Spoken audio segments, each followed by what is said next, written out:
What's up, everybody? It's first day of E3, and I've been watching E3 stuff all day long. There's been a lot of crazy things. No hardware though, which I'm actually glad to see. I'm glad to see that Microsoft and Sony haven't released any information on new consoles yet, because here's the deal: we're not ready for new video game systems. The video game systems that we have right now still have a lot more life in them.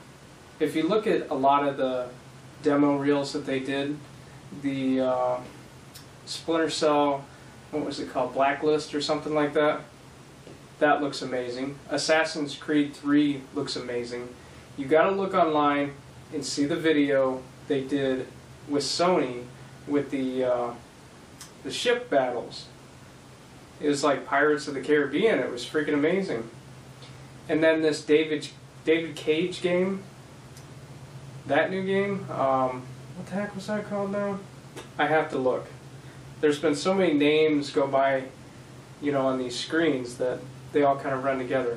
It was called Beyond Two Souls or something like that. That was the best facial animation I've ever seen in a video game ever. I know maybe some PC gamers out there, there's probably better stuff out there on PC or whatever, but I haven't seen it. That stuff was pretty intense. I can't wait to get that game. As soon as I saw that, I knew that's going to be a game I'm going to pre-order day one. I love Heavy Rain, so I'm definitely going to be on board with this game too.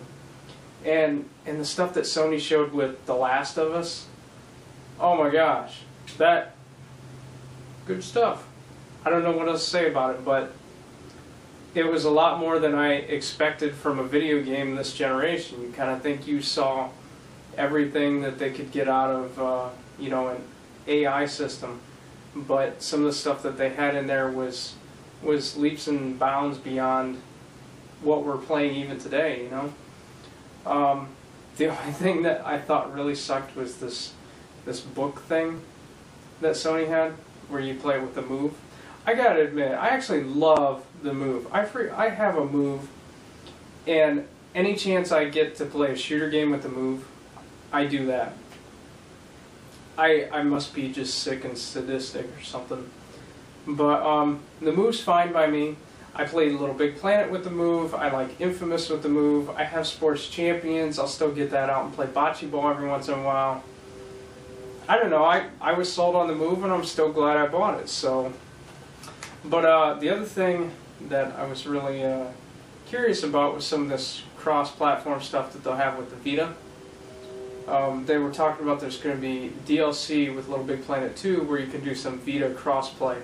Now I don't know. Do you have to have the Little Big Planet game for Vita, or do you have DLC that will work on both? I'm not exactly sure, but I can imagine that would probably get me to buy a PlayStation Vita, because I am hands down one of the biggest Little Big Planet fans ever.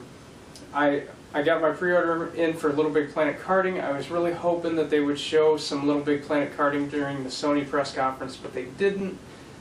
Ah well. I was kind of disappointed that Sony didn't have more new features, kind of like what Xbox was trying to do. They have all these little tablets. They talked about the HTC integration with PlayStation Mobile, all these little gadget type things, but they need something to bring it all together.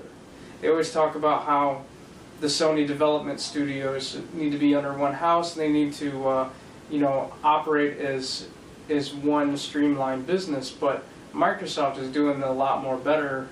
I mean, a lot better than what they are with this glass. What the heck is it? Smart glass. Smart glass seems like it'd be pretty cool. I mean, they didn't show anything that I would practically use. There's probably not going to be a situation when I'm watching something on the TV and I'm going to switch it to the pad. I'm probably going to sit there the whole time and watch it on the TV. And if I'm watching something on the pad, I'm probably sitting on the sun porch. I'm not going to go in to the TV and watch it. I'm not going to play football plays on an iPad and then run the play. I don't know. People are just too lazy for all that kind of stuff. But I do think there's some cool things that could be done with that kind of technology. I don't know what it is yet. Maybe we'll see something a little bit more interesting when we see Nintendo's press conference, because they seem to have a better handle on this this pad to TV play kind of thing. I did like what I saw with PlayStation All-Star Battle Royale though, where you could actually use the Vita as your game controller pretty much. And that was something else that wasn't explained. Are you going to have the full-blown game installed on the Vita to use that as a controller for the PlayStation 3 version? I don't know. Those kind of issues need to be talked about more to figure out how much money people are going to have to commit into these little luxury items like that. They should make it so that if you had it on one version, you could play it regardless of whether you had the media in your device or not. But they're a company all about money, and they're probably going to do whatever's going to make the bottom line. You know, if they have to sell an extra piece of software for the PlayStation Vita to operate, they're going to do it. So, I don't know. Anyhow, that's pretty much all the thoughts I have of E3 so far. So, thanks for tuning in, and I'll keep following the news here and let you know what I think tomorrow. So go ahead and hit the like button down there, hit the subscribe button up there, and I will love you forever if you do that. Goodbye.